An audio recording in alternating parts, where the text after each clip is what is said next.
You started doing marketing and doing all that type of stuff, but now you are an EOS implementer. How do we get to where you are now? How long have you been doing this? Yeah, so I started doing this in August of last year. The fast version of that was, I was at publishing company. We built e-commerce businesses. And then from there I worked in nonprofit for about a year.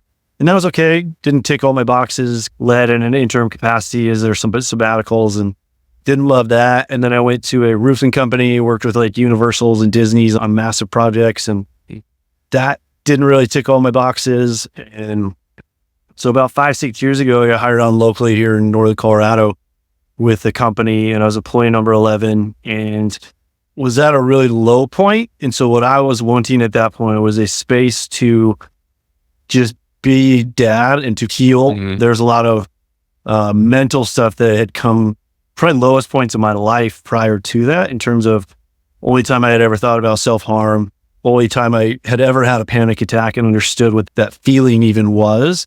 And so going through things like that, I was just looking for a space to show up and work and go home. I didn't want any of the extra responsibilities, any of the extra stuff. And I'm in this interview from a buddy I knew at church that knew this guy. And I was super honest with this guy and his dad. And I was like, hey, here's where I'm at. Here's what I want to do. I'll work my butt off, but my things are my faith and my family and my health and then my job. And they were like, great, those are our core values. And so I was like, awesome. And so it was this amazing opportunity. And that's where I started to learn on my own about EOS in the process of that and reading traction. And we had this conversation and we knew we had some products that were going to be great. There's just this open dialogue then of how do we do this? I was director of marketing and then transitioned into this integrator role, right, for the owners, and really started to drive the business so they could be the visionaries and they could do all this other stuff. And we grew, man. We went from 11 people to 450, went from about 25 mil to 130 mil in 3.5 full years. So we had this amazing ride. And during this time, I'm like, we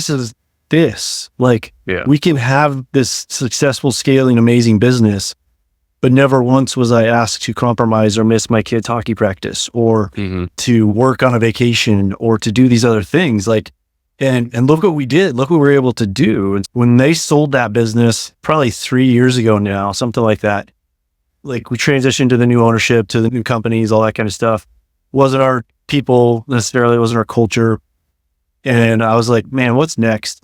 Had a few opportunities and things out there, and EOS just kept popping up. And I prayed through it and I looked at things, I was like, man, if it can do for that business what it did, both from a financial and a people perspective and a ride perspective, as well as then what it did for me personally, from a life and a family of father of 5 kids, thought about the ability to do that and both those things at the same time.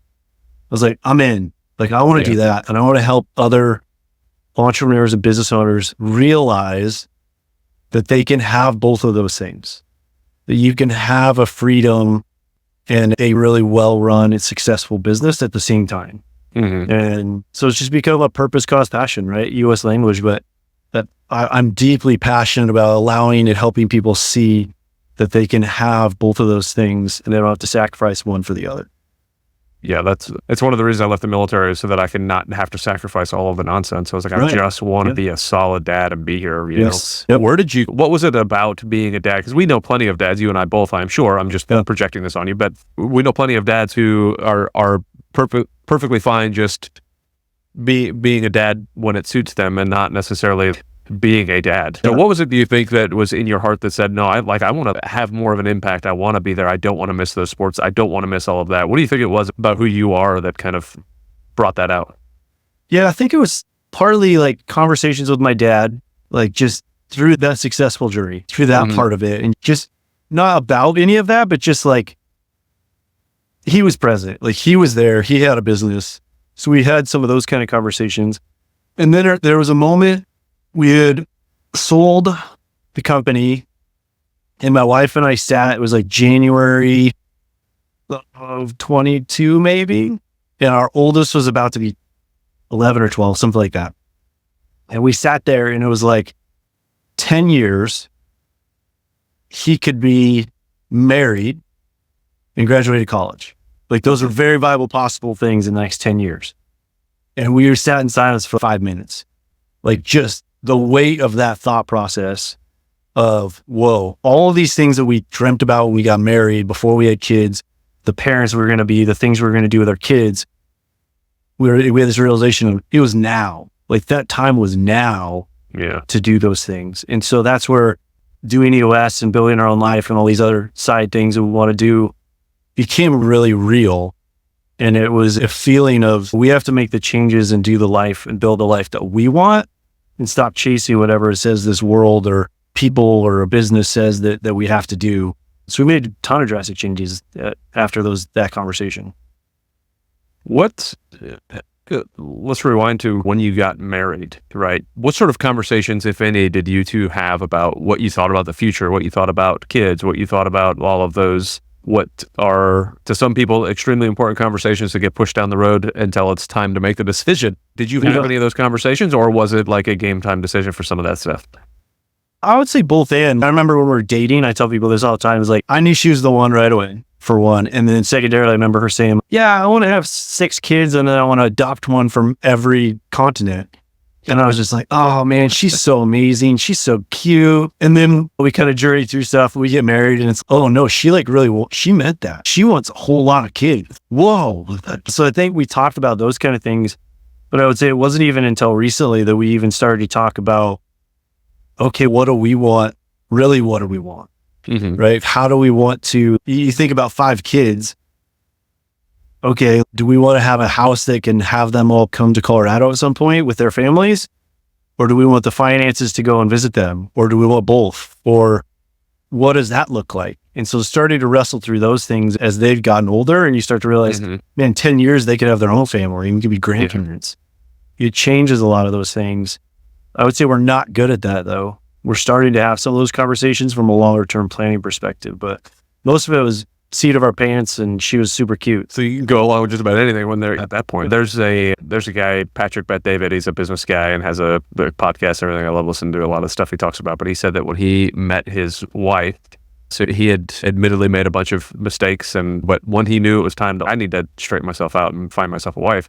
Like he sat down on the first date and went over like these, whatever it was, 100 questions that you have to know before you get into a relationship type of thing. And was like, hey, if I'm looking for a wife, so if you don't meet what I'm looking for, then there's no point in us going on a second date. Let's just get this out of the way now on the first date.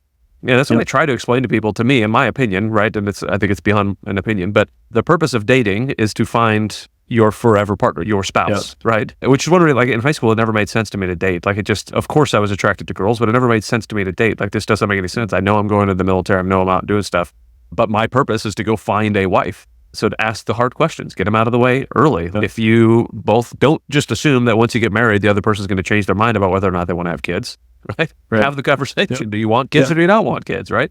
And in your case, believe what they tell you. She really wants that, but well, and we had those conversations too. I remember telling her early, like when I was like, because I had the same kind of mindset as you, had dated a few people, things like that, but it was like, I just always knew that it was superfluous from the aspect of there was one somewhere, right? When that time was right. And probably going to college later and doing all those things, like you have this other outlook. And I remember having this early conversation when we started to date and just said, and I remember looking at her in the face and saying, I don't do drama or play games. If you want to do those things, we're done. And I'll be all in if you're all in, and we'll see where this goes. And she was all in, and that was it. But I remember that conversation for sure, because I was like, I'm not doing this just to hang out with somebody. Yeah. I'm not doing this for that. I'm doing this to see if there's truly something here or not. And if you want to do that too, great.